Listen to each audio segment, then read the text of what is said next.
If you have Cptsd, you may notice that in certain situations you feel triggered and you think that you are going to mess up and will be punished for it. You basically feel like you're going to get in trouble. Now, this is something that comes from your childhood. You may have had parents who punished you for simply existing. If this is something that you can relate to, then please stay tuned to find out more.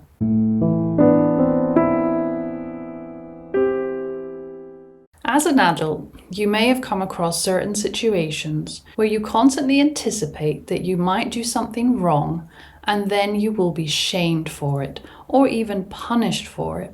And you feel this in your body. It may be that you are at work and your boss comes in and complains about something, and you may suddenly feel this sinking feeling in your stomach that you've done something wrong and that you are going to be punished. You feel like the scared little kid that was told again and again that they were bad, that they were not good enough, that they were an inconvenience. When you grow up with emotionally immature or extremely abusive parents that may have MPD, you will have lived in this constant state of hypervigilance because they would have always found ways to make you feel like you were the bad child. They would have told you that you were too selfish, that you weren't good enough, that you weren't thoughtful enough, that you always were causing problems. Your mere existence was too stressful for your parents. And that is why now, as an adult, you feel that way when someone's upset with you. This is your conditioning. This isn't your character. This isn't who you are authentically. So whenever you feel like that, please know that it comes from your past. It's a trigger. It's not the reality. You are safe now. You are not that scared child anymore. The problem is your body, your mind doesn't know the difference because you're always going to default back to that scared child that wasn't nurtured enough, that didn't feel loved enough, and that didn't feel okay being who they were. That child was constantly told that they were a burden. That child was constantly told that they were causing too much trouble. That child was constantly told that they were too much, that their emotions were too much. That child was constantly shamed, and that shame became toxic. It's also known as toxic shame. And you carry that shame around with you as an adult. Every time your partner's upset with you, or your boss is upset with you, or a friend tells you off for something, you feel so vulnerable, so small in those moments.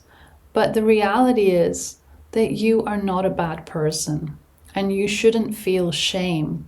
You are human, you make mistakes, we all do. It's very hard when you've grown up in a family where you're constantly waiting for the other shoe to drop. It's very hard to not be in a hypervigilant state.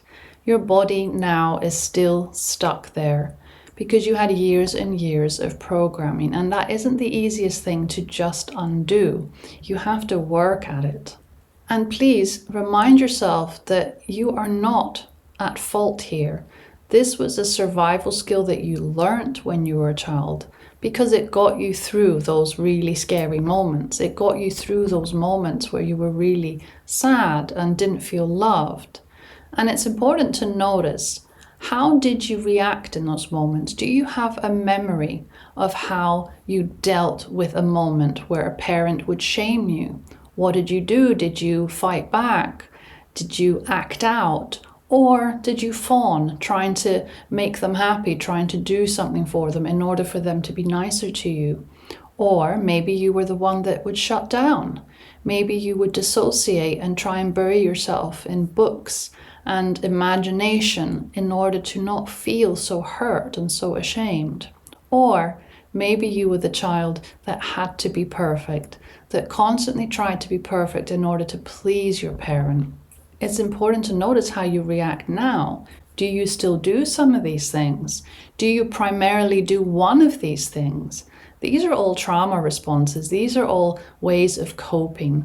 So you either fawn, you either fight, you either flight, or you constantly freeze. You may have one or two of these trauma responses, or combinations of these trauma responses, but it's important to be aware when this happens. What do you do? What is your default?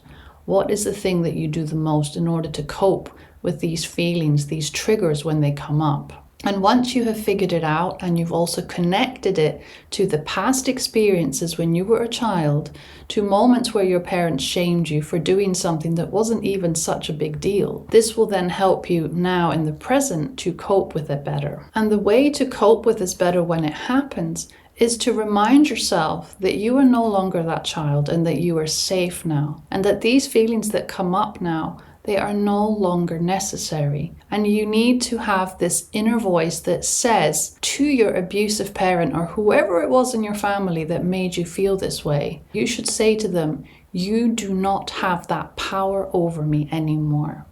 You cannot make me feel small anymore. I do not accept this. And if you can't think about this, then start journaling about it. Find a way to put the blame where it belongs. Try and bring yourself into the present when you are triggered and have a soothing talk with your inner child, because you are the only one that can do that. You need to become your inner parent, your inner adult, and soothe that part of you, that inner child that is still scared, that is still hurt. Now, if you can relate to this video, please feel free to share your experience in the comments below. And don't forget, I am running a support group online for adult children of narcissistic parents. In these support groups, we have a mix of psychoeducation, some art therapy, some exercises that you may do in session or between sessions. And of course, everyone in the support group is allowed to share, is allowed to talk about their triggers, their feelings, and you will find that you relate to others. And this relating to others in the group will help you feel more supported and less isolated. So have a think about it. It runs every other Saturday. If you're interested, then please send me an email to courageisallyouneed@gmail.com. Thank you so much for your attention today, and I will see you very soon. Bye-bye.